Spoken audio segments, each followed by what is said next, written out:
अरे अंग्रेजों के गुलाम तो तुम थे, देश की आजादी में तुम घरों में छिपे हुए थे।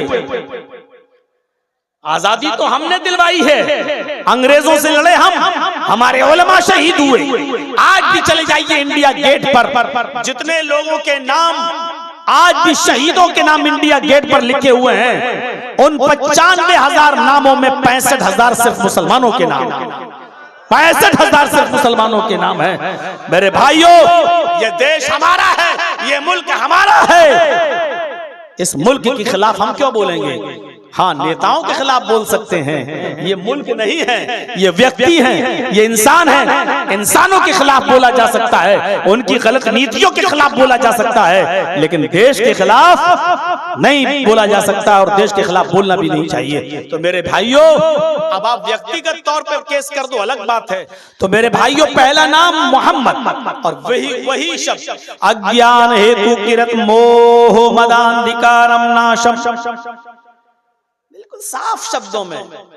और किसी हिंदू भाई को एतराज हो तो जाओ कोर्ट में किस्मत आजमा लेना केस करके। मोह मदाएंगे, अंधेरे को नाश कर देंगे, मोह मदांधिकारम नाशम, मोहम्मद आएंगे अंधेरे को नाश कर देंगे। यानी इस दुनिया में जो अंधेरा होगा, जो पाप होंगे, जो गुनाहों के काम होंगे, उन गुनाहों के कामों को खत्म करने के लिए, उन गुनाहों को मिटाने के लिए, इस जुल्मत और तारीकी और अंधेरे को खत्म करने के लिए मोहम्मदुर रसूलुल्लाह आएंगे। अज्ञान हेतु किरत मोह मोहम्मद आएंगे, अंधिकारम नाशम, अंधेरे को नाश करेंगे। बिल्कुल हूबहू यही नाम वेद में आ गया। अंधिकारम नाशम, मोहम्मद अंधेरे को नाश करेंगे, मोहम्मद अंधेरे को मिटाएंगे। इसमें कोई शक नहीं कि मोहम्मद रसूलुल्लाह ने अंधेरे को मिटाया। जुआ खेला जाता था, शराब पी जाती थी, जिनाकारी हद से ज्यादा थी, बेपर्दगी और यानियत का बाजार गरम था। औरतें खाने काबा का, मोहम्मद रसूलुल्लाह के नबी बनने से पहले औरतें खाने काबा का बिल्कुल बरहना और नंगी होकर तवाफ किया करती थीं। उनके जिस्म पर कोई कपड़ा ना हुआ करता था, वो बिल्कुल बरहना और नंगी होकर तवाफ किया करती थीं। मोहम्मद रसूलुल्लाह आपने औरतों को उनके हुकूक दिलाए, उनको उनके जिस्मों पर कपड़े पहनाए, आपने जुए को खत्म किया है, आपने शराब की हुर्मत का ऐलान किया है, आपने जिनाकारी के दरवाजे को बंद किया है। इतने गुनाहों के काम हुआ करते थे कि लोग अपने घरों में पैदा होने वाली लड़की को जब वो 4 साल की हो जाया करती थी तो उस बच्ची को जंगल में ले जाया करता था उसका कसाई बाप, उसका संगदिल बाप, उसका पत्थर दिल बाप उसको जंगल में ले जाया करता था और उसको एक गड्ढे में धक्का दे दिया करता था और ऊपर से मिट्टी डाल कर उसको दफन कर दिया करता था, उसको मार डालता था, जिंदा दफन कर दिया करता था। ऐसा अंधेरा था जिसको मोहम्मद रसूलुल्लाह सल्लल्लाहु अलैहि वसल्लम ने आकर दूर किया। कितने चैलेंज थे नबी के सामने।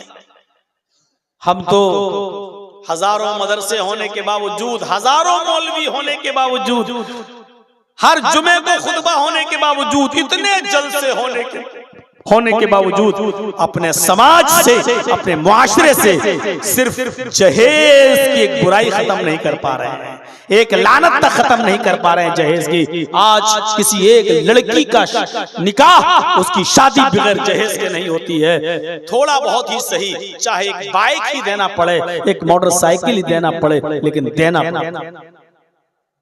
इतने मदरसे, इतने उलमा, इतने मौलाना, इतनी तकरीरें, इतने जलसे, इतने खुतबे, सब होने के बाद भी उसी मस्जिद के इर्द गिर्द रहने वाले लोग, उनकी बेटियों की शादी भी बगैर जहेज के नहीं हो पाती। इतने मौलवी मिलके एक बुराई खत्म नहीं कर पा रहे। जहेज, अना मोहम्मद, उसका नाम, मेरा नाम मोहम्मद है, व अना अहमद, और मेरा दूसरा नाम अहमद है। नबी अकरम ने फरमाया कि मेरा एक दूसरा नाम है, वो नाम है अहमद। इसमें कोई शक नहीं कि अल्लाह के नबी के दूसरा नाम अहमद भी था और कुरान में ये अहमद का लफ्ज भी आया है। हजरत ईसा अलैहिस्सलाम ने अपनी कौम से कहा था, मैं तुम्हें तस्दीक करता हूँ उस किताब की जो मुझसे पहले आई, तो तौरात मुसद्दिक़न लिमा बैना यदैया मिनत तौरात, मैं तस्दीक करता हूँ उस किताब की जो मुझसे पहले मूसा लेके आए यानी तौरात की, और मैं पुष्टि करता हूँ, खुशखबरी तुम्हें सुनाता हूँ, व मुबश्शिरम बिरसूलिन याती मिन बाद इस्मुहु अहमद, और मैं तुम्हें बशारत देता हूँ, खुशखबरी सुनाता हूँ एक ऐसे नबी की, एक ऐसे रसूल की जो मेरे बाद आएगा, इस्मुहु अहमद, उसका नाम अहमद होगा। मैं तुम्हें खुशखबरी सुनाता हूं एक ऐसे रसूल की जो मेरे बाद आएगा, उसका नाम क्या होगा? अहमद। लीजिए अहमद भी आ गया। ये अहमद का नाम भी वेदों में मौजूद है। भाई बैठ जाइए, आप लोग खड़े क्यों हैं? थोड़ा सा बैठ जाइए, आप आसानी रहेगी पीछे वालों को देखने में।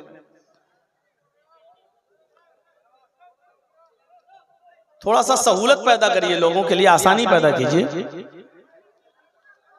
देखिए मैं इतनी आसान भाषा में बोल रहा हूं, एक बात को कई कई बार बोलता हूं ताकि आप समझ जाएं। मैं बंबई और दिल्ली में नहीं बोल रहा हूं। मुझे मालूम है कि आप लोग बंगला बोलते हैं और हिंदी आप लोग समझते हैं, लेकिन बहुत थोड़ी थोड़ी, तो हम बहुत आसान भाषा में आपको समझा रहे हैं, कोशिश भी कर रहे हैं कि आपके जहन में, माइंड में, आपके दिमाग में मैं अपनी बात उतार सकूं। अभी बंबई होता, दिल्ली होता, कोई और, तो हम अभी बहुत तेज स्पीड में बोल रहे होते, वहां एक बात को कई कई बार नहीं बोलते, लेकिन हम आपके बीच में आए हैं, हमें किस तरह बोलना है ये मैं जानता हूं।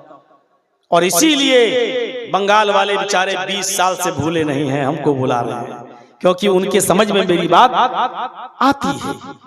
अहमद का लफ्ज भी वेद में आया है। अहमद पितुष्परी में धामिर तस्य जगरब अहम सूर्यवाजनी, ये भी वेदों में मंत्र मौजूद है। अहमद पितुष्परी में धामर तस्य जगरब, अहमद ने सबसे पहले कुर्बानी दी। मेधामिर तस्य जगरब, अहमद पितुष्परी में धामिर तस्य जगरब, अहमद पिता समान है। अहमद पिता समान है, बाप जैसे हैं, बाप है नहीं का, बाप जैसे हैं। जैसे बाप अपनी औलाद को उनकी गलतियों पर डांटता भी है और समझाता भी है, उसी तरीके से मोहम्मदुर रसूलुल्लाह भी तुम्हें डांटेंगे भी और समझाएंगे भी। अहमद पितुष्परी, पिता समान है। मेधामिर तस्य जगरब, उन्होंने सबसे पहले कुर्बानी दी, यानी अपना इलाका, अपना शहर, अपना वतन छोड़ा। वही सबसे पहले मक्के से मदीने की तरफ हिजरत की है। कुर्बानी का मतलब उन्होंने अपने माँ बाप की, उन्होंने अपने रिलेटिव्स की, उन्होंने अपने शहर की, उन्होंने अपने साथियों की कुर्बानी दी। अपने शहर को, अपनी बस्ती को छोड़ दिया। अहमद पितुष्परी में धामिर तस्य जगरब, सबसे पहले कुर्बानी दी और कहा अल्लाह से, कहा ईश्वर से, अहम सूर्यवाजनी, हाय हमारे प्रभु, हाय हमारे रब, हाय हमारे ईश्वर, हाय हमारे रब, हाय हमारे दाता, हमको संपूर्ण जगत के लिए सूरज बना दे, हमको सूर्य की तरह रोशन कर दे, हमको सूरज की तरह चमका दे। अल्लाह ने मोहम्मद रसूलुल्लाह को सूरज की तरह चमका दिया। चमकाने का मतलब समझ रहे हैं? जैसे सूरज निकलता है उसकी रोशनी सबके घरों में जाती है, रात के अंधेरे को मिटा देता है और सूरज सबको रोशन कर देता है। इसी तरीके से मोहम्मद रसूलुल्लाह ने अपने इल्म से सबको रोशन कर दिया, अपने इल्म से सबको चमका दिया, यानी मोहम्मद रसूलुल्लाह सबके लिए नबी बनकर पहुंच गए, नबी बनकर आए। अहम सूर्यवाजनी, हाय अल्लाह हमको सूरज की तरह बना दे, जैसे सूरज सबको रोशनी देता है ऐसी हमसे भी सबको रोशनी दे दे, यानी हमारे जरिए भी सबको इल्म पहुंचा। अल्लाह ने मोहम्मद रसूलुल्लाह को सिराज मुनीर भी कह दिया, सिराज मुनीर भी कह दिया, नहीं चमकता हुआ सूरज, रोशन सूरज भी कह दिया। या अय्युहन नबी इन्ना अरसलनाका शाहिदन व मुबश्शिरन व नज़ीरा व दाइयन इलल्लाहि बिइज़्निही व सिराजन मुनीरा। आए मोहम्मद सल्लल्लाहु अलैहि वसल्लम, हमने आपको रोशन सूरज बनाकर भेजा है, रोशन चिराग बनाकर भेजा है। रोशन सूरज, जब सूरज निकलता है तो अंधेरा मिट जाता है। मोहम्मद रसूलुल्लाह के भी वही हाल है। जब आपको नबूवत मिली तो आपने गुनाहों का अंधेरा खत्म कर दिया। सूरज जब निकलता है तो रात में होने वाले जराइम का इर्तिकाब रुक जाता है। चोर चोरी करना दिन की रोशनी में छोड़ देता है और दिन दहाड़े जराइम का इर्तिकाब नहीं करता है। सूरज की रोशनी में कोई आदमी दिन दहाड़े जुर्म नहीं करता है। इसी तरीके से मोहम्मद रसूलुल्लाह ने लोगों को ऐसा समझाया कि लोगों ने गुनाह करना छोड़ दिए, लोगों ने गुनाह करना छोड़ दिए। फर्क इतना है, आसमान से ये सूरज निकलता है, ये दिन में निकलता है और रात में बुझ जाता है। लेकिन मोहम्मद रसूलुल्लाह वो सूरज है जिनकी रोशनी रात में भी रहती है और दिन में भी रहती है, जिनका नाम रात में भी लिया जाता है और दिन में भी लिया जाता है। इसीलिए हजरत आयशा मोहम्मद रसूलुल्लाह को अपना सूरज कहा करती थी। एक बीवी होकर अपने पति से, एक बीवी होकर अपने हस्बैंड को सूरज कहा करती थी। और ये शेर पढ़ा करती थी, ली शम्सुन वलिलाफाक शम्सुन, ली शम्सुन वलिलाफाक शम्सुन, इन्न शम्स ततलू बाद फजरिन शम्सी ततलू बाद लिशा। ये शेर पढ़ा करती थी हजरत आयशा, लोगों एक तुम्हारा सूरज है, एक मेरा सूरज है। ली शम्सुन वलिलाफाक शम्सुन, आए लोगों एक तुम्हारा सूरज है और एक मेरा सूरज है। आए लोगों तुम्हारा सूरज फजर के बाद निकलता है, इन्न शम्स ततलू बाद फजरिन, लोगों का सूरज तो फजर के बाद निकलता है, पूरब से निकलता है, पूरब से आता है। शम्सी ततलू बाद इशा, लेकिन मेरा सूरज तो ईशा के बाद मेरे बिस्तर पर आता है, मेरा सूरज तो ईशा के बाद मेरे पास तशरीफ लाता है। हजरत आयशा अपने शौहर को सूरज कहती थी, सूरज। आज कोई औरत अपने शौहर को सूरज कहेगी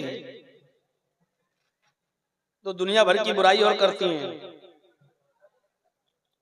और व्हाट्सएप पे क्या क्या भेजती रहती हैं अपने पतियों को। देखो,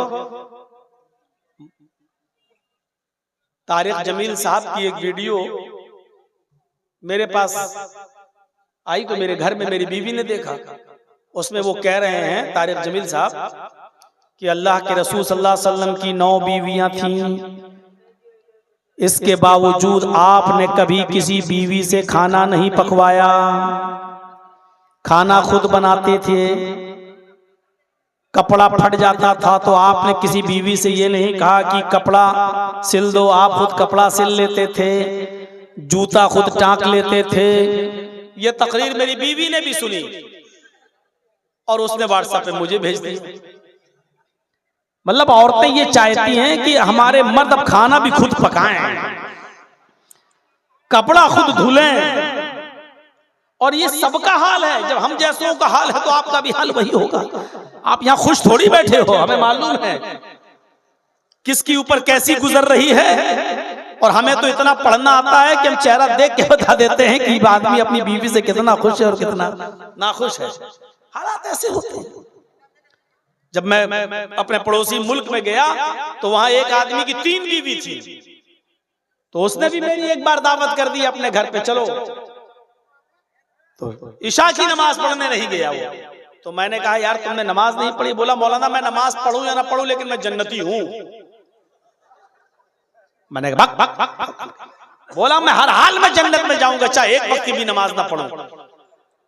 हमने कहा भाई पागल, इतना कॉन्फिडेंस, इतना यकीन तुझे? कहता कि मैं जन्नत में जाऊंगा। मैंने कहा कैसे, क्यों? बोला मैंने जहन्नम दुनिया ही में देख ली है। मैंने कहा मैं समझा नहीं। बोला मेरी 3 बीवी हैं। मैंने कहा मैं समझ गया, बस बोला मेरी 3 बीवी हैं। मैंने कहा बस मैं समझ गया। बोला अब आप ही बताइए कि अल्लाह 2 जहन्नम किसी को दे सकता है? दुनिया में भी जहन्नम और आखिरत में भी जहन्नम? नहीं, ऐसा हो ही नहीं सकता। जब दुनिया में मैं जहन्नम भुगत रहा हूं तो अल्लाह हमें अब आखिरत में जन्नत देगा, चाहे मैं नमाज पढ़ूं ना पढ़ूं, रोजा रखूं ना रखूं। तो मेरे भाई हालात हमें पता है, मालूम है। नबी हजरत आयशा तारीफ कर रही है। एक पीर साहब थे, सुना हुआ? उनकी बीवी उनको पीर ही नहीं मानती थी। तेरे जैसे 336 पीर रोज देखती हूँ। एक बार उसकी बीवी ने आसमान में उड़ते हुए किसी बुजुर्ग को देख लिया।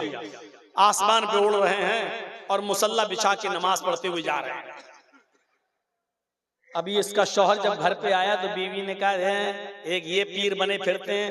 पीर तो वो था जो मैंने आज आसमान में देखा है, हवा में मुसल्ला बिछाकर नमाज पढ़ते हुए जा रहा था, उड़ रहा था। अब इसके पीर को लगा कि किसी तरह हीरो बनूं मैं अपनी बीवी की नजर में। तो कहा रे मेरी बीवी तुमने देखा है उसको?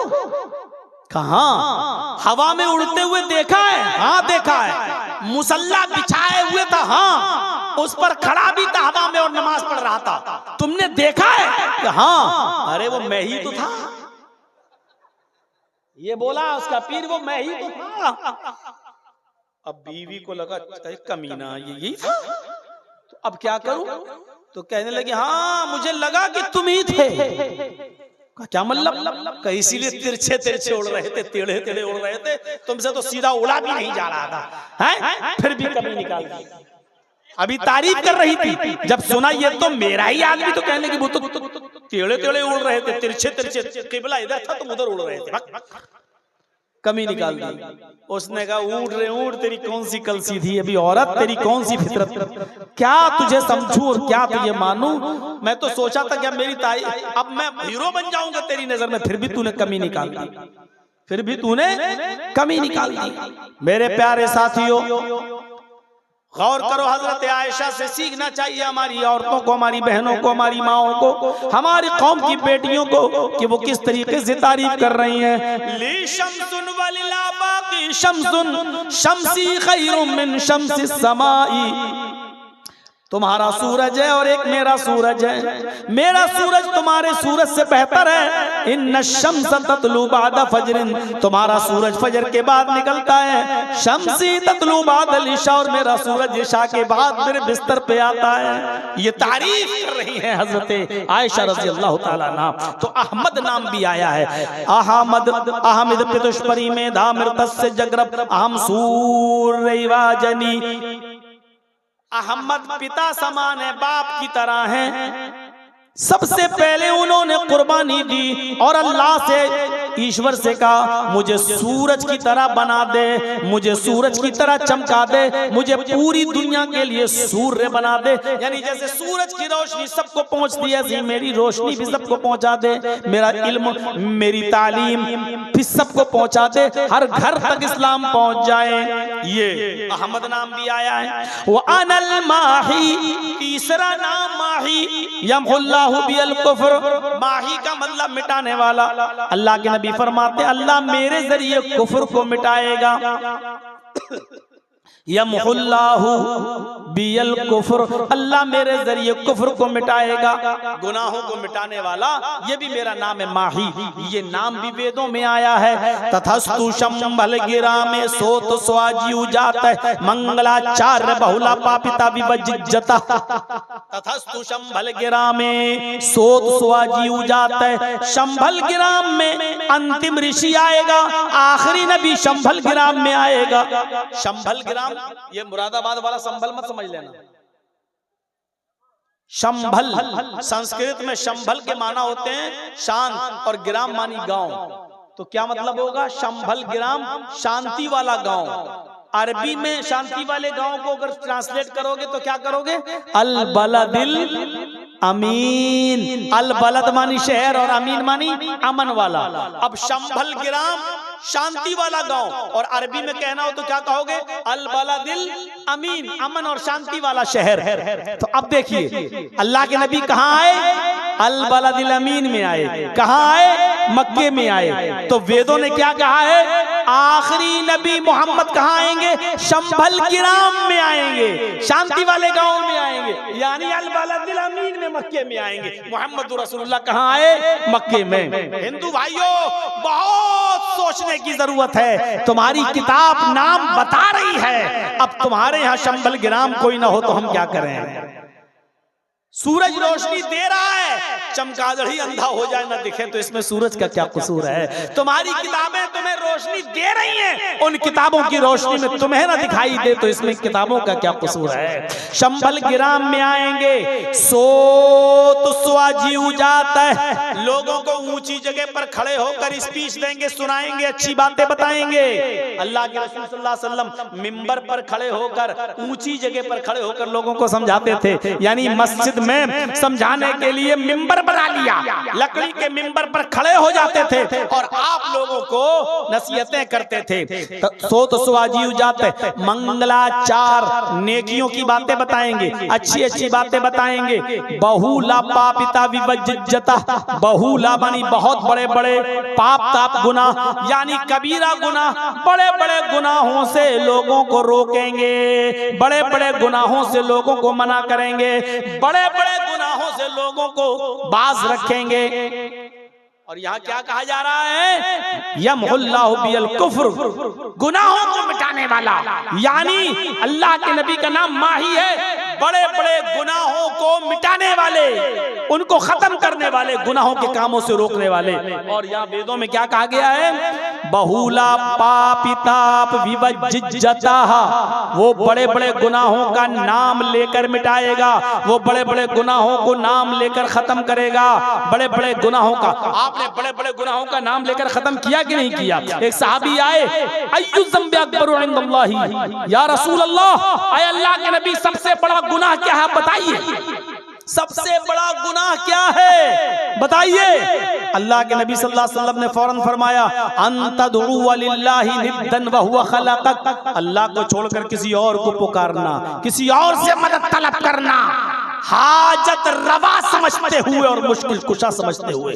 हमने आपसे पेन मांग लिया, ये शिर्क नहीं है, क्योंकि आपको हमने हाजत रवा नहीं माना है, हमने आपको मुश्किल कुशा नहीं माना है। हमारे सामने ये आपके मौलाना साहब बैठे, मैंने कहा हजरत जरा पेन दे दीजिए, ये शिर्क नहीं है। बहुत से लोग एकदम कह देते हैं अपनी बीवी से खाना मांग लेते हैं, ये शिर्क नहीं है। अगर हमने बेटा बेटी कहीं से मांग लिया तो शिर्क हो गया है। नहीं, बीवी से खाना मांगना शिर्क नहीं है। हजरत से मैंने पेन मांग लिया, ये शिर्क नहीं है, क्योंकि हजरत को हमने मुश्किल कुशा नहीं माना है। आज हमें पेन की जरूरत पड़ गई, कल हजरत को हमसे 100 रुपए की जरूरत पड़ सकती है, कल हजरत हमसे मांग सकते हैं। ये हमारे मोहताज हैं, हम इनके मोहताज हैं जिंदगी की जरूरतों में, मुश्किल कुशा नहीं है। बीवी से हमने कह दिया खाना लाओ, हम शिर्क नहीं कर रहे हैं, इसलिए कि बीवी को मुश्किल कुशा नहीं मानते हैं, क्योंकि बीवी भी हमारी मोहताज है, वो हमें खाना नहीं दे रही है। खाना उसने तब दिया जब चावल लाकर मैंने दिया, दाल लाकर मैंने दिया, सब्जी लाकर मैंने दिया, तेल लाकर मैंने दिया, नमक लाकर मैंने दिया, गैस का सिलेंडर लाकर मैंने दिया, उसने पकाकर तैयार कर दिया और पक गया खाना तो हमको लाई। हम उसके मोहताज है, वो हमारी मोहताज है, इसलिए ये शिर्क नहीं है। लेकिन जब हम किसी से बेटा बेटी मांगते हैं, किसी के दर पे जाते हैं, तो हम उसको अपना मोहताज नहीं मानते हैं, बल्कि उसको हम मुश्किल कुशा मानते हैं, उसको हम हाजत रवा मानते हैं, और उसको हम औलाद देने वाला मानते हैं। और ये कहते हैं, ये नहीं मानते कि ये भी मेरा मोहताज है, ये भी मेरा मोहताज है, जबकि हकीकत में वही हमारा मोहताज है, हम उसके मोहताज नहीं हैं, क्योंकि अब वो कब्र में दफन है। हम उसके लिए दुआ करेंगे कि अल्लाह इस मरने वाले की बख्श दे, अल्लाह इसकी मग़फ़िरत फरमा, अल्लाह इस पर अपना रहम फरमा। इसलिए दुनिया में जितने भी बड़े बड़े बुजुर्गों के नाम हैं, लाइए कोई एक नाम, उनके नाम के आगे अगर आप रहमतुल्लाह अलैह न लेते हो तो बताइए, आप कोई एक नाम ले लीजिए। बड़े से बड़े पीर का नाम क्या है? अब्दुल कादिर जिलानी। क्या कहते हो आगे? रहमतुल्लाह अलैह। अरे आप तो खुद उनके लिए दुआ कर रहे हो यार। रहमतुल्लाह अलैह का मतलब क्या? अल्लाह की रहमत हो उन पर, अय अल्लाह तेरी रहमत हो उन पर। इसका मतलब यह है कि वो तुम्हारी दुआओं के मोहताज हैं, तो जो हमारी दुआओं का मोहताज हो वो हमें क्या देगा? समझ गए ना? इतनी मोटी सी बात समझ में नहीं आती है। ख्वाजा मोइनुद्दीन चिश्ती अजमेरी रहमतुल्लाह अलैह बहुत बड़े बुजुर्ग हैं, बुजुर्गी की हम इनकार नहीं कर रहे हैं, लेकिन उसके नाम के आगे क्या है? रहमतुल्लाह अलैह। अल्लाह की रहमत हो इनके ऊपर। मेरे भाइयों, अल्लाह के नबी बड़े बड़े गुनाहों का नाम ले लेकर मिटा रहे हैं। अंतदुआ लिल्लाहि निद्दन व हुवा खलक़क। फिर कुरान पढ़िए, फिर कुरान पढ़िए मेरे भाइयों। इस तरीके से अल्लाह रब्बुल आलमीन ने उन झूठे माबूदाने बातिला को रगड़ा है कि आप दंग रह जाएंगे। वल्लज़ीना तदऊन मिन दूनिही मा यमलिकून मिन क़ित्मीर। अल्लाह को छोड़कर तुम जिनको पुकार रहे हो, वल्लज़ीना तदऊन मिन दूनिही, उसको छोड़कर तुम जिसको भी पुकार रहे हो, मा यमलिकून मिन क़ित्मीर, ये खजूर की गुठली के छिलके के भी मालिक नहीं है। मा यमलिकून मिन क़ित्मीर, ये खजूर की गुठली के छिलके के भी मालिक नहीं है। अल्लाह ने ऐसा रगड़ा कि खजूर का मालिक नहीं। अरे खजूर के ऊपर तो एक गूदा होता है, एक मग़ज़ होता है, वो बहुत बड़ी चीज है। फरमाया खजूर का मालिक होना तो बहुत बड़ी बात है। फरमाया वल्लज़ीना तदऊन मिन दूनिही मा यमलिकून मिन क़ित्मीर, खजूर के अंदर जो गुठली होती है ये उस गुठली के भी मालिक नहीं है। अरे गुठली भी बहुत बड़ी चीज, अल्लाह ने गुठली भी नहीं कहा है इसलिए कि गुठली को पीस कर तो भूसा बनाया जा सकता है, उसको तो जानवर के खिलाने के काम आता है, उससे भी तो फायदा हासिल किया जाता है। अरे गुठली के भी नहीं, गुठली के ऊपर हल्का सा परत होता है, हल्का सा छिलका होता है, आप नाखून मारेंगे तब वो निकलेगा। फरमाया ये उस छिलके के भी मालिक नहीं है। वल्लज़ीना तदऊन मिन दूनिही मा यमलिकून मिन क़ित्मीर, खजूर को छोड़ो, खजूर की गुठली भी छोड़ दो, खजूर की गुठली के छिलके के भी मालिक नहीं है। ऐसी जगह पहुंचा दिया अल्लाह रब्बुल आलमीन ने, ऐसी जगह पहुंचाया। इन्नल्लज़ीना तदऊन मिन दूनिल्लाहि लन यख़्लुक़ू ज़ुबाबा, अल्लाह को छोड़कर तुम जिनको पुकारते हो ये सब मिल जाएं, वलविज्तमऊ लहू, सब मिल जाएं। अल्लाह को छोड़कर तुम जिनको पुकारते हो ये एक मक्खी भी पैदा करने की ताकत नहीं रखते। वलविज्तमऊ, सबकी सब जमा हो जाएं, कश्मीर से कन्याकुमारी तक, बरेली से बगदाद तक, पूरी दुनिया के सारे इकट्ठे हो जाएं, ये सब मिल जाएं तो एक मक्खी भी पैदा करने की ताकत नहीं रखते। अरे मक्खी पैदा करना तो दूर, मक्खी थोड़ी सी कोई चीज इनसे लेकर चली जाए, मिठाई से कुछ थोड़ा सा रस, थोड़ा सा शीरा चूस ले, थोड़ा सा शक्कर का एक दाना, चीनी का एक दाना ले जाए, अल्लाह कहता है व इन यस्लुबहुमुज़्ज़ुबाबु शैअन ला यस्तनक़िज़ुहु मिन्हु, तो ये उस मक्खी को पकड़कर जो चीज वो छीन कर ले गई, ये उससे वो चीज वापस लेने की भी ताकत नहीं रखते, वापस भी नहीं ले सकते।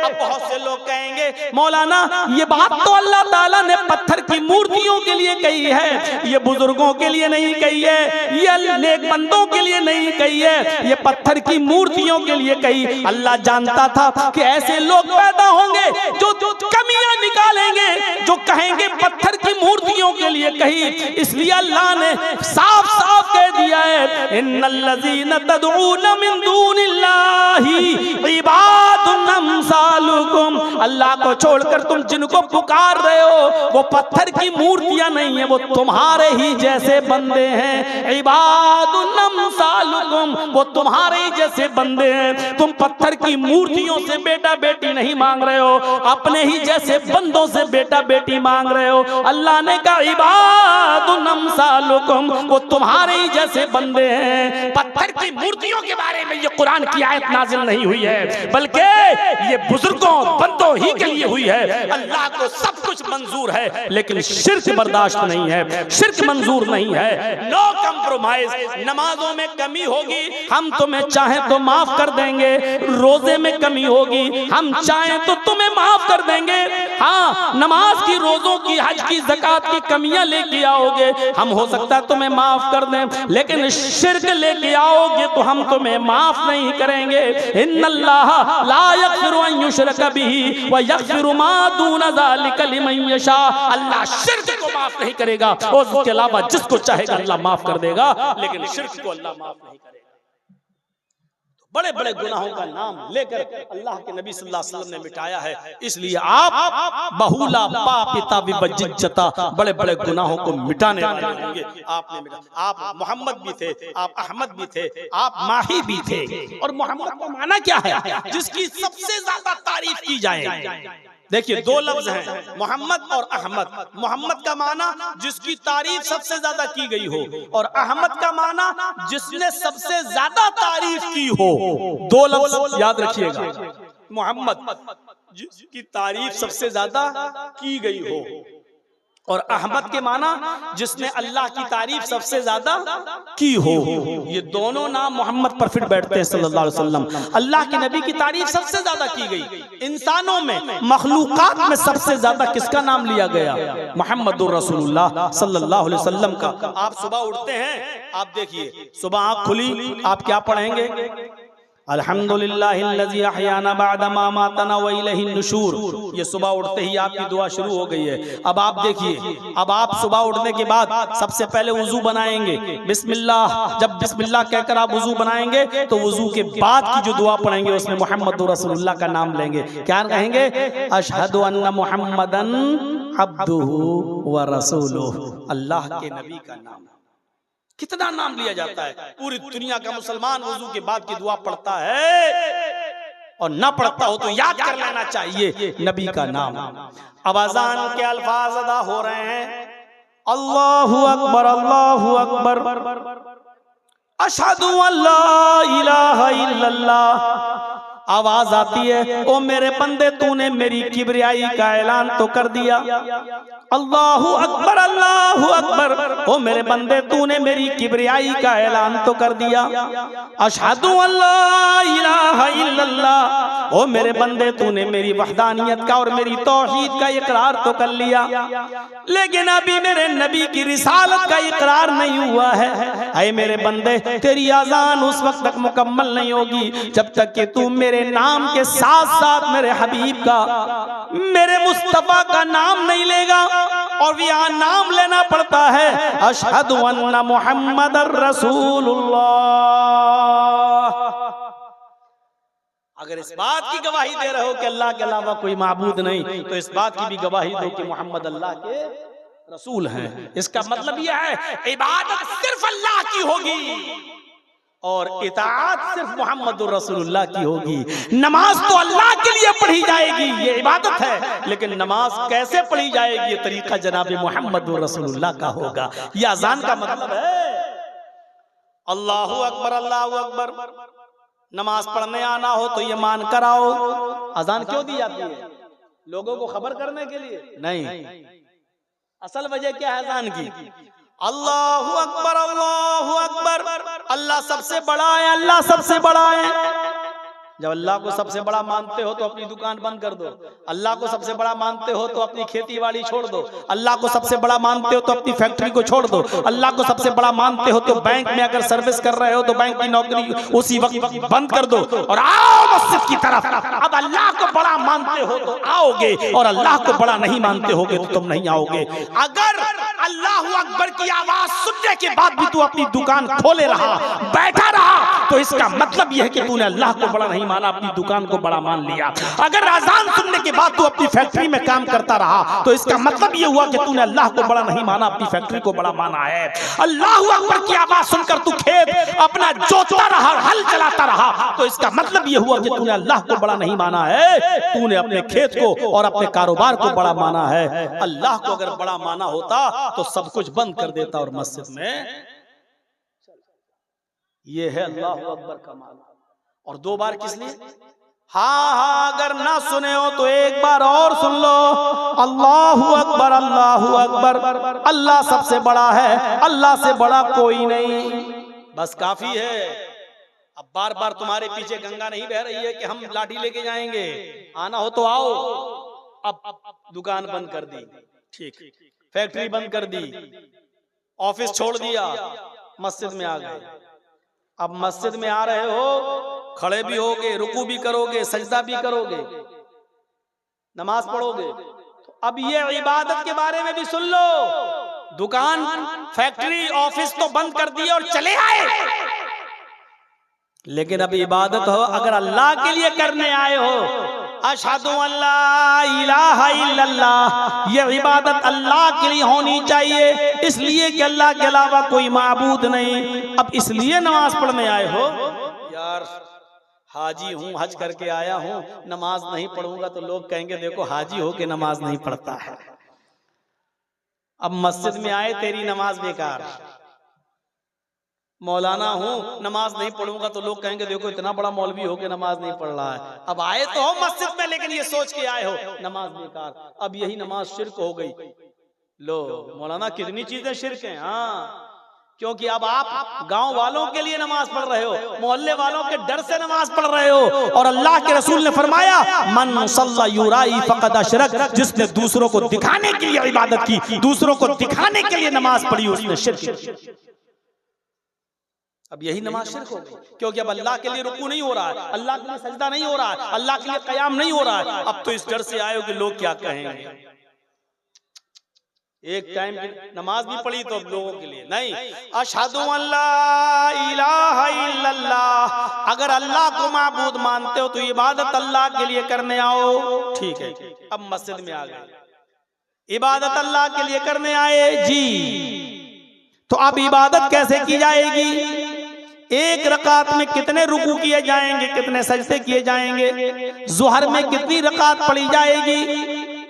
कितनी बार सुभान रब्बियल अज़ीम, सुभान रब्बियल आला पढ़ा जाएगा? अब तुम आ तो गए हो मस्जिद के अंदर नमाज पढ़ने के लिए, आ तो रहे हो, तो याद रखना यहाँ तुम्हारा तरीका नहीं चलेगा, मौलवी जर्जीस का नहीं चलेगा, फला का नहीं चलेगा, फला का नहीं चलेगा।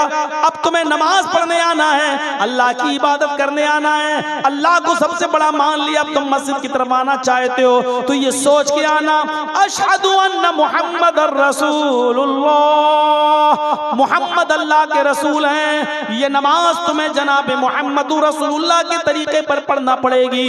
ज़ोहर की 4 रकात फर्ज है, अगर 5 पढ़ोगे तो गुनाहगार होगे, 3 पढ़ोगे तो गुनाहगार होगे। असर की 4 रकात फर्ज है, अगर 5 पढ़ोगे तो गुनाहगार होगे, 3 पढ़ोगे तो गुनाहगार होगे। मगरिब की 3 रकात फर्ज है, अगर 4 जानबूझकर पढ़ोगे तो गुनाहगार होगे, और 2 पढ़ लोगे जानबूझकर तब भी गुनाहगार होगे। फजर की बड़ी इंपॉर्टेंट नमाज है, सबसे बड़ी अहमियत रखती है, लेकिन उसकी 2 ही रकातें फर्ज हैं। अगर 3 पढ़ोगे तो गुनाहगार हो जाओगे, और 1 पढ़ के सलाम फेर लोगे तब भी गुनाहगार हो जाओगे।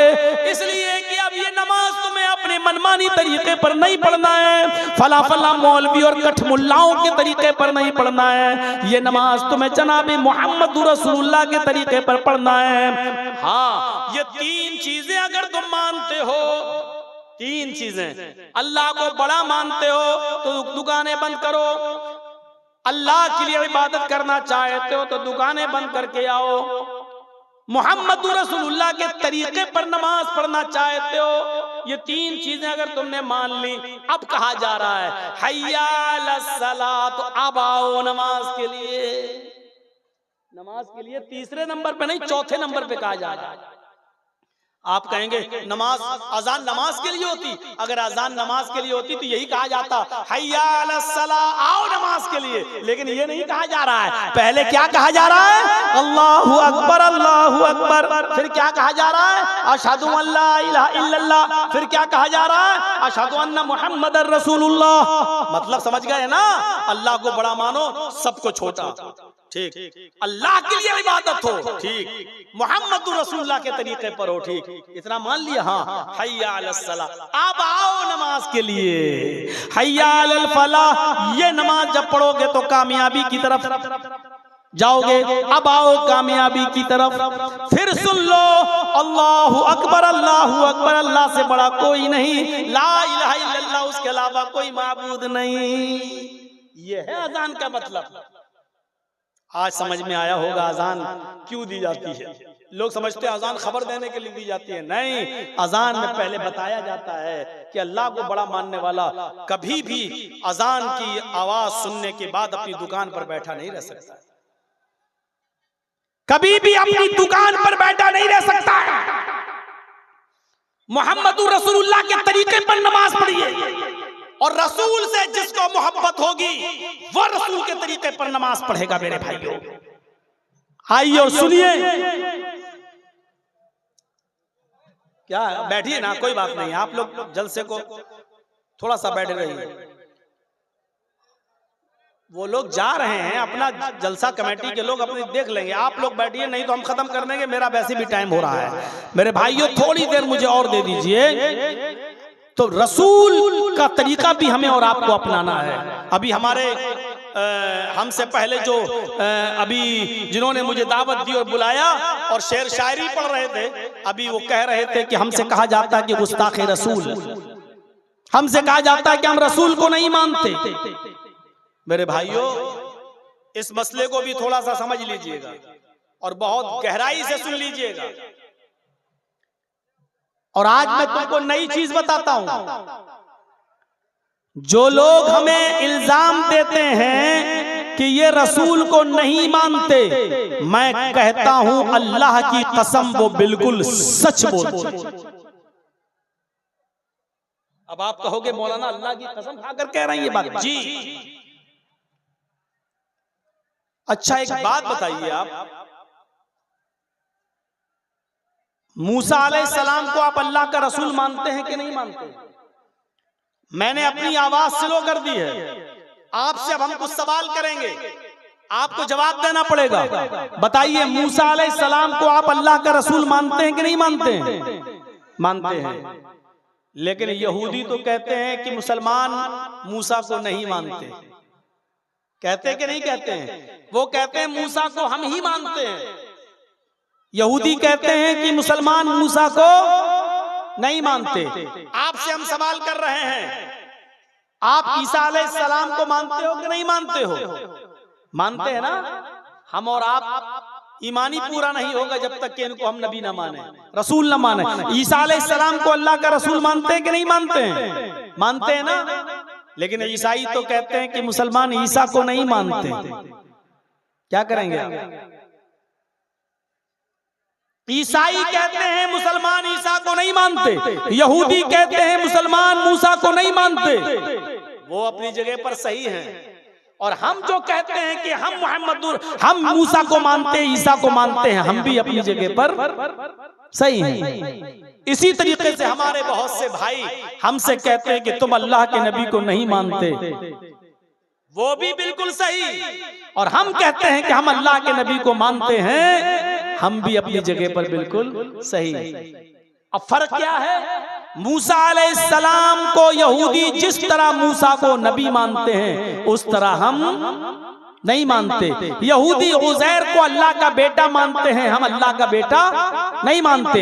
ईसाई ईसा अलैहिस्सलाम को जिस तरह नबी मानते हैं और रसूल मानते हैं उस तरह हम नहीं मानते, क्योंकि वो ईसा अलैहिस्सलाम को खुदा का बेटा भी मानते हैं और हम ईसा अलैहिस्सलाम को अल्लाह का बेटा नहीं मानते। तो वो भी अपनी जगह पर सही हैं और हम भी अपनी जगह पर सही हैं। हम ईसा को अल्लाह का कलमा मानते हैं, अल्लाह का बंदा मानते हैं, अल्लाह का रसूल मानते हैं। बगैर बाप के ईसा पैदा हुए ये मानते हैं, और ये भी मानते हैं कि ईसा अलैहिस्सलातु वस्सलाम को मौत नहीं आई बल्कि उनको जिंदा आसमान पर उठा लिया गया है। हम ईसा को जिस तरह नबी और रसूल मानते हैं, ईसाई हमारे इस मानने को मानना नहीं मानते हैं। ईसाई हमारे इस तरह ईसा को नबी मानने को मानना नहीं मानते हैं। यहूदी हम जिस तरह मूसा को नबी मानते हैं वो हमारे मानने को नबी का मानना नहीं मानते हैं। जिस तरह हम नबी मानते हैं वो हमारे मानने को मानना मानते ही नहीं है, और जिस तरह वो मानते हैं उस तरह हम नहीं मानते हैं, ईसा को अल्लाह का बेटा नहीं मानते हैं। इसी तरीके से आज हमारे मुसलमान भाई जो हमसे कहते हैं कि तुम अल्लाह के नबी को नहीं मानते, बिल्कुल सही कहते हो, क्योंकि जिस तरह तुम मानते हो उस तरह हम नहीं मानते। तुम कहते हो रसूल की सवारी आ जाती है, इधर अजान दी, अल्लाहु अकबर ला इलाहा इल्लल्लाह, वहां खड़े हो गए, अस्सलातु वस्सलामु अलैका या रसूल अल्लाह, अस्सलातु वस्सलामु अलैका या हबीब अल्लाह। हमने बहुत से लोगों से पूछा, कई लोगों से, साहब ये क्यों पढ़ते हो? तो उन्होंने कहा कि इसलिए पढ़ते हैं कि रसूल की सवारी आ जाती है, अल्लाह के रसूल तशरीफ लाते हैं। हम लोग खड़े होकर अदब के साथ सलाम पढ़ते हैं क्योंकि नबी अकरम तशरीफ लाते हैं। हमने कहा तब तो आप बड़े बदतमीज हुए। बोले क्यों? हमने कहा रसूलुल्लाह तशरीफ लाते हैं और इसके बावजूद आप उनसे नहीं कहते हैं नमाज पढ़ाओ, और आप अपने इमाम को आगे खड़ा कर देते हो और उससे कहते हो नमाज पढ़ाओ। अब बताओ, मेरे नबी नमाज पढ़ते होंगे तो तुम्हारे इमाम के पीछे नमाज पढ़ते होंगे? कहने लगा भागो यार, तुम तो वहाबी हो गए, चलो छोड़ो। तो जिस तरह आप नबी को नबी मानते हैं उस तरह हम नहीं मानते, और जिस तरह हम नबी मानते हैं उस हमारे मानने को आप मानते ही नहीं हो। अल्लाह ताला ने नबी को जिस तरह मानने का हुक्म दिया मानते हैं। मुहम्मदुर रसूलुल्लाह सल्लल्लाहु अलैहि वसल्लम ने हमें जिस तरह बताया है उस तरह हम अल्लाह के रसूल को रसूल मानते हैं और नबी भी मानते हैं। हम ये जानते हैं कि अल्लाह के आखिरी पैगंबर हैं मुहम्मदुर रसूलुल्लाह, उनके बाद कोई दूसरा नबी इस दुनिया में नहीं आएगा। हम ये भी मानते हैं कि कयामत के दिन सारी दुनिया परेशान होगी, आदम के पास जाएंगे, मेरी सिफारिश कर दो। आदम अलैहिस्सलाम कहेंगे मैं इस लायक नहीं हूँ। वो नूह अलैहिस्सलाम के पास जाएंगे, हमारी सिफारिश कर दो। नूह अलैहिस्सलाम भी मना कर देंगे, हम सिफारिश के लायक नहीं हैं। वो जकरिया, यहया, याकूब सबके पास जाएंगे और सारे नबी मना कर देंगे। वो मूसा और ईसा के पास भी जाएंगे, ये भी मना कर देंगे। और सारे नबी मिलकर कहेंगे मुहम्मदुर रसूलुल्लाह के पास जाओ। तब ये सारे लोग नबी अकरम के पास आएंगे और अल्लाह के नबी सल्लल्लाहु अलैहि वसल्लम से कहेंगे हमारे लिए अल्लाह से सिफारिश करवा दीजिए, हमारे लिए अल्लाह से शिफाअत करवा दीजिए। तब अल्लाह के नबी सल्लल्लाहु अलैहि वसल्लम सजदे में गिर जाएंगे। हदीस के अल्फाज सुनिए, अल्लाह के नबी सजदे में गिर जाएंगे, अल्लाह की हम्दो सना बयान करेंगे जितनी अल्लाह चाहेगा। जो अल्लाह उनके मुंह से निकलवाएगा वो निकालेंगे।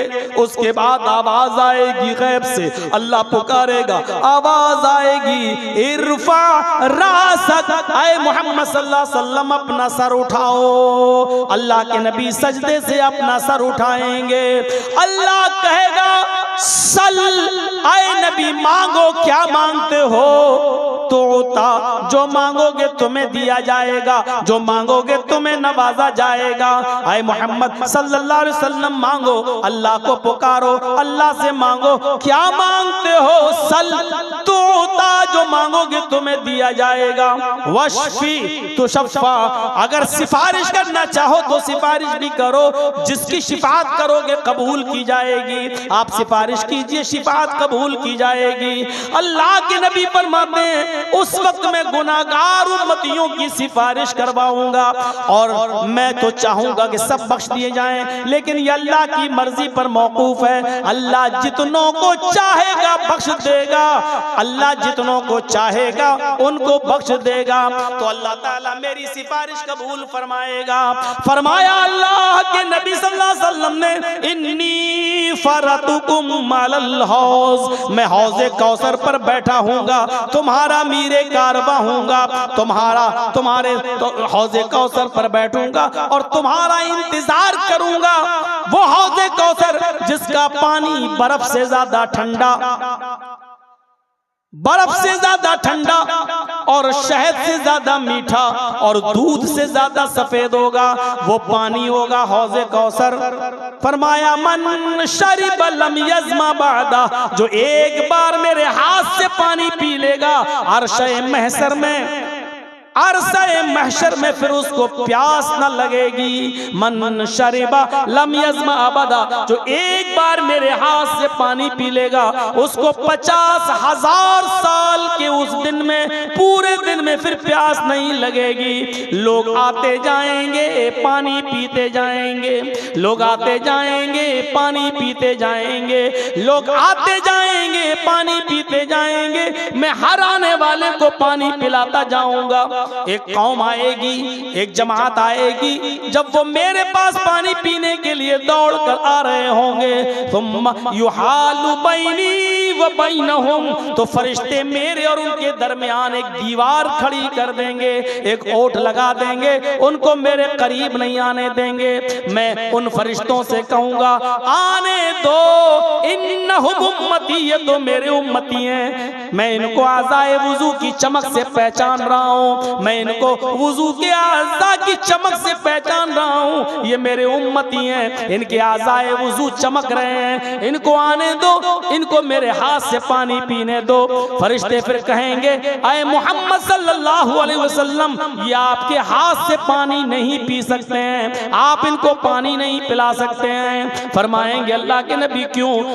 तब फरिश्ता कहेगा इन्नका ला तदरी मा अहदसू बअदक, अय अल्लाह के नबी आपको नहीं मालूम, आपके इस दुनिया से रुखसत हो जाने के बाद, आपके इस दुनिया से चले जाने के बाद, अल्लाह को प्यारे हो जाने के बाद, इन लोगों ने दीन में नई नई बिदातें ईजाद कर रखी थी, इन लोगों ने दीन में नए नए काम ईजाद कर रखे थे।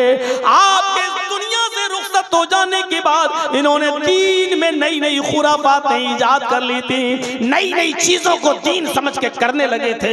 तो सुनकर अल्लाह के नबी को गुस्सा जाएगा, आपका चेहरा सुर्ख हो जाएगा, आपकी आंखों में खून दौड़ जाएगा, ये लोग मेरे दीन को बदलने वाले हैं। कहा जाएगा हाँ, तब अल्लाह के नबी फरमाएंगे सोहकन सोहकन लिमन गय्यरा दीनी, दूर कर दो इनको, दूर कर दो इनको मेरी आंखों के सामने से, इसलिए कि इन्होंने मेरे दीन को बदल दिया था, मेरे दीन को इन्होंने चेंज कर दिया था।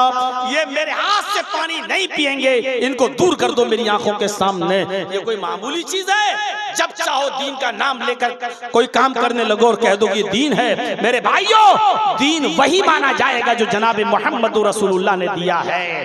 दीन ना तुम्हारे बाप का चलेगा, ना मेरे बाप का चलेगा, दीन चलेगा तो फातिमा के बाप का चलेगा, दीन चलेगा तो हसन और हुसैन के नाना का चलेगा। हमारे और आपके जरिए दीन जो इजाद हुआ है, जो चल रहा है, दुनिया भर की खुराफातें उस दीन के अंदर हमने दाखिल कर दी हैं, वो दीन नहीं चलेगा। मेरे भाइयों, अल्लाह के नबी खाना बिस्मिल्लाह कहकर खाते थे, वही चलेगा। बिस्मिल्लाह व अला बरकतिल्लाह कहकर खाते थे, वही चलेगा।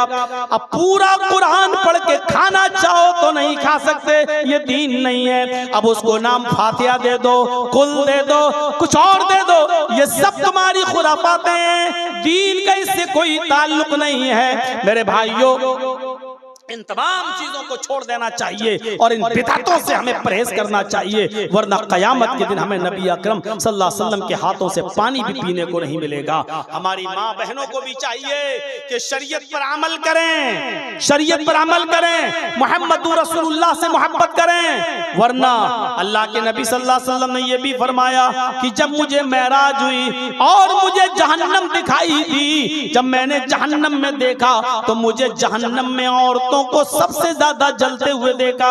मेरी बहनों, औरतें जहन्नम में सबसे ज्यादा जलती हुई क्यों न दिखें? तू तड़ाक करने वाली औरत, शौहर की नाफरमानी करने वाली औरत, मेकअप करने वाली और मेकअप को भी बनाओ सिंगार को भी गैर मर्दों के लिए करने वाली औरत। मेरे भाइयों, फरमाया सहाबा ने, अय अल्लाह, सहाबियात ने पूछा, औरतों ने पूछा, कुलना व बिमा या रसूलल्लाह, अय अल्लाह के नबी, औरतें जहन्नम में सबसे ज्यादा क्यों जलती हुई दिखाई दी? औरतें क्यों गईं? तो फरमाया तकफुरन तुकसिरन लान व तकफुरन लाशीर, तुम लानो तान ज्यादा करती हो और अपने शौहरों की नाफरमानी, अपने पति की नाफरमानी ज्यादा करती हो। आजकल, कल भी मैंने एक तकरीर में कहा था और आज भी बता दूं मेरे भाइयों, अगर हमारी बहनें जान जाएं ये लिपस्टिक किन चीजों से बनती है, अगर लिपस्टिक को बनता हुआ देख लें तो कभी जिंदगी के अंदर लगाना गवारा नहीं करेंगे। ये लिपस्टिक इतनी गंदी गंदी चीजों से मिलकर बनती है, और इस लिपस्टिक की हिफाजत के लिए कि कुछ दिन तक ये खराब ना हो, इसमें अल्कोहल डाला जाता है। अल्कोहल, बगैर अल्कोहल के लिपस्टिक टिकी नहीं सकती है। और आप देख लीजिए किसी औरत की पुरानी लिपस्टिक को उठाइए, 2.5-3 साल पहले उन्होंने लिपस्टिक खरीदी हो, उस पुरानी लिपस्टिक का ढक्कन खोलकर आप उसको सूंघिए तो उसकी बदबू आप सूंघ नहीं पाएंगे। इस लिपस्टिक में तेजाब भी मिलाया जाता है, इसमें अल्कोहल भी मिलाया जाता है, और फिर मुंह पर यहां लगाते वक्त ये जम जाए, बहने ना पाए, इसलिए ऐसी चर्बी की आमेजिश इसमें की जाती है जो होंठों पर लगाते ही जम जाए, इंसानी बॉडी पर वो पिघल ना सके। साइंटिस्ट ने सब कुछ करके देख लिया, भैंस की चर्बी इंसान के जिस्म पे रखी पिघल गई, गाय की चर्बी रखी पिघल गई, घोड़े की चर्बी रखी पिघल गई, हिरन की चर्बी रखी पिघल गई, ऊंट की चर्बी रखी पिघल गई। सिर्फ एक चर्बी ऐसी है जो इंसान की बॉडी पर रखी और नहीं पिघली, और वो चर्बी है सूअर की। और वो सूअर की चर्बी लिपस्टिक में मिलाई जाती है। मैं खिंजीर नहीं बोल रहा हूं, हो सकता है बहुत से लोग ना समझें। मैं पिग भी नहीं बोल रहा हूं कि हो सकता ना समझे, मैं सूअर बोल रहा हूं डायरेक्ट। और देखो कैसे लगाती हैं,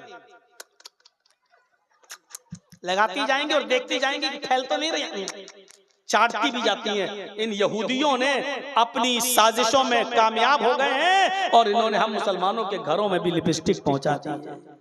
और वो हिंदू घराने जो बहुत बड़े शाकाहारी बनते हैं, मीट को देख के राम राम राम का करते हैं, कोई भी राम राम राम राम, उनकी औरतें भी सूअर की चर्बी चाट रही हैं। सूअर की चर्बी है जो टिकी रहे, जो जम जाए, जो पिघले नहीं। कैसे गवारा, मेरी बहनों तुम कैसे गवारा कर लेती हो वो लिपस्टिक लगाकर जिसमें सूअर की चर्बी मिली हुई हो, और फिर उन्हीं होठों से तुम कुरान की तिलावत करो, उन्हीं होठों से तुम सुभान अल्लाह और अल्हम्दुलिल्लाह पढ़ो, अल्लाहू अकबर पढ़ो। कैसे तुम्हारे ज़मीर ये गवारा कर लेते हैं? शौहरों को खुश करने के लिए, अपने पति को खुश करने के लिए भी लिपस्टिक न लगाओ, क्योंकि इसमें हराम चीज मिली हुई है। सूअर की चर्बी को अगर थोड़ी देर के लिए मान भी लोगे नहीं, तो कम से कम अल्कोहल तो मिला ही है, और अल्कोहल भी हराम है। मेरे भाइयों, जब तुम परफ्यूम अपने कपड़े पे नहीं डालते हो क्योंकि उसमें अल्कोहल होता है, जब ये मानते हो कि इसको डालकर नमाज नहीं होती है, तो मेरे भाइयों फिर अल्कोहल डली हुई लिपस्टिक लगाकर मेरी बहनों तुम नमाज कैसे पढ़ सकती हो? तो मेरी बहनों कुरान की तिलावत कैसे कर सकती हो? मुझे बताओ। और ये क्रीम और पाउडर जो चल रहा है ना आज, आयुर्वेदिक है तो चलो किसी हद तक ठीक है, यूनानी बना है तो ठीक है, लेकिन आजकल जो बिक रहे हैं, जो कॉस्मेटिक की दुकान पर ये क्रीम, ये पाउडर, जानते हो कैसे बनते हैं? इसमें जो लड़के और लड़कियां कॉलेज के पढ़ने वाले और गलत कदम उठा लिया, दोनों से कोई गलत हरकत हो गई और हमल ठहर गया। 1 हफ्ते का, 2 हफ्ते का, 4 हफ्ते का, 6 हफ्ते का जो हमल, उसको जो गिराया जाता है ऑपरेशन के जरिए, उसको जो इस्कात किया जाता है, हमल जो गिराया जाता है, उसमें इन मासूम बच्चों के लोथड़े शामिल होते हैं क्रीम और पाउडर के अंदर। आप देख लीजिएगा हॉस्पिटल में अगर आपके बच्चे को गिराया गया तो वो लेडी डॉक्टर कभी आपको वो चीज नहीं देगी, उसको नहीं, उसको पॉलीथिन में रख लिया जाता है और उसको बड़ी बड़ी फैक्ट्रियों में, जो पाउडर और क्रीम की फैक्ट्रियां हैं, उन फैक्ट्रियों के अंदर इसको पहुंचाया जाता है, इन चीजों को पहुंचाया जाता है, और इन मासूम बच्चों के लोथड़े उसमें शामिल होते हैं, तब जाकर क्रीम और पाउडर बनता है। 1885 के अंदर एक फिल्म बनी थी, 1885 के अंदर उसमें दिखाया गया बाकायदा, उसने तौबा की है, वो यहूदी था, उसने बताया कि हमारी फैक्ट्री है और इस फैक्ट्री को हम चलाते हैं, क्रीम और पाउडर कैसे बनाते हैं। बाद में वो इस्लाम लाया और इस्लाम लाने के बाद उसने तौबा भी की और तौबा करने के बाद उसने उस फिल्म के अंदर दिखाया, उसने अपनी पुरानी एक हरकत दिखाई, उसने दिखाया कि 12 हफ्ते का 12 वीक्स 12 हफ्ते का एक बच्चा जिसमें जान डाल दी गई थी, अभी वो 12 हफ्ते का मतलब ये हुआ 3 महीने का, 3 साढ़े 3 4 महीने का बच्चा पेट में था और किसी वजह से उसको गिराना पड़ रहा था। उस बच्चे को गिराने के लिए जब कैंची अंदर डाली जाती थी तो वो बच्चा जो पेट में था कैंची की तकलीफ से भागता था, इधर उधर होता था और उसकी हार्ट बीट, उसकी दिल की धड़कनें बढ़ जाया करती थी। यानी मासूम बच्चा भी अपनी जान को बचाने के लिए उसमें इधर से उधर अपने महदूद दायरे में भाग रहा है, लेकिन उसको बेचारे को कहां भाग सकता है। और उसके टुकड़े टुकड़े किए गए और दर्द के साथ, बड़ी बेदर्दी के साथ उसको काटा गया। दर्द के उस बच्चे को दर्द देकर, तकलीफ देकर उस बच्चे को काटा गया और उसके टुकड़े टुकड़े करके बाहर निकाला गया और उसको केमिकल डालकर एक पॉलीथीन में रखा गया। और उसके बाद में उस यहूदी ने उस बच्चे के जिस्म को अपनी फैक्ट्री में क्रीम बनाने के लिए इस्तेमाल किया है, उस बच्चे की बॉडी को। मेरे प्यारे साथियों, बाद में वो इस्लाम लाया और तौबा किया और उसने ये फिल्म दिखाई कि हमसे ये गलती हुई है और उसने बताया कि इसमें डॉक्टरों की एक टीम काम करती है, जो औरतें क्रीम लगाती हैं, पाउडर लगाती हैं। मेरे भाइयों, मेरी बहनों, इसमें उन मासूम बच्चों की बॉडी और उनके लोथड़े शामिल इनसे बने। और हम जो है बहुत आसानी से लगा लेते हैं, मेकअप चुपड़ते हैं, थूप लेते हैं, कुछ तो उसके बिना रहती ही नहीं है। सुबह सबसे पहले उठेंगी और किसी बॉयफ्रेंड ने कह दिया अपना फोटो भेजो, तो कहती है अभी नहीं, जरा फ्रेश हो जाऊं। ट्रेनों में सफर करो, जब सुबह सुबह उठती हैं ट्रेनों में सफर करने वाली लड़कियां तो भूतनी लगती हैं और बाथरूम से में जाएंगी और वहां से जब 10 मिनट के बाद आएंगी तब वो हेमा मालिनी की अम्मा बन के आ जाएंगी कि देखो कितनी खूबसूरत बन के आ गई हैं। अब ये सब नकली चीजें हैं, नकली चीजें। आपको मालूम है एक शादी के अंदर बारिश हो गई, एक शादी के अंदर बंबई में एक शादी के अंदर बारिश हो गई और बारिश में लोग भाग नहीं पाए। जो औरतें मेकअप करके गई थी, मेकअप सब बह गए। यकीन मानिए उनकी औलादें अपनी अम्मा को नहीं पहचान पा रही थी कि मेरी अम्मा कहाँ है। वो कह रहा अम्मी, उसकी माँ कह रही बेटा, वो कह रहा मेरी अम्मी, वो उसको अम्मी नहीं मान रहा था, मेकअप धुल गया और जो शक्ल थी हीरोइन की वो अब भूतनी जैसी निकल आई अंदर से। मेरे भाइयों, मुकाबला हो रहा था कि मर्द ज्यादा खूबसूरत हैं या औरतें, मर्द ज्यादा खूबसूरत होती हैं औरतें। उसमें उस आदमी को अवार्ड मिला जिसने कहा मर्द। क्यों? कहा इसलिए कि मर्दों के लिए कोई क्रीम नहीं बनती है, मर्द कोई मेकअप नहीं करता है, औरतें बदसूरत होती हैं इसलिए उनको मेकअप की खूबसूरती की जरूरत होती है, मेकअप की जरूरत। उसको अवार्ड दिया है, उसको अवार्ड मिला है। उसने कहा जवाब तुम्हारा सही है। और शायद ये सवाल अमिताभ बच्चन ही ने पूछा था कौन बनेगा करोड़पति में, उसको इस सवाल को माना है। उसने कहा हाँ, ये सवाल तुम्हारा जवाब ठीक है। तो मेरे प्यारे साथियों, हमें इन चीजों से परहेज करना चाहिए, अपनी माँ बहन बेटियों को भी ये चीजों से दूर रखना चाहिए। 1:30 बज गया है, हमें 1 बजे ही प्रोग्राम को खत्म करना था, मुझे थोड़ा सा जल्दी है। और आप लोगों से मेरी गुजारिश है कि कोई भी आदमी सेल्फी नहीं लेगा, फोटो नहीं लेगा और हमारे साथ कोई तस्वीर नहीं खिंचाएगा। और ये जरूरत के तहत तो जायज है, लेकिन जब कोई जरूरत नहीं है तो ये सब चीजें नाजायज हैं, हराम है, नहीं खींचना चाहिए।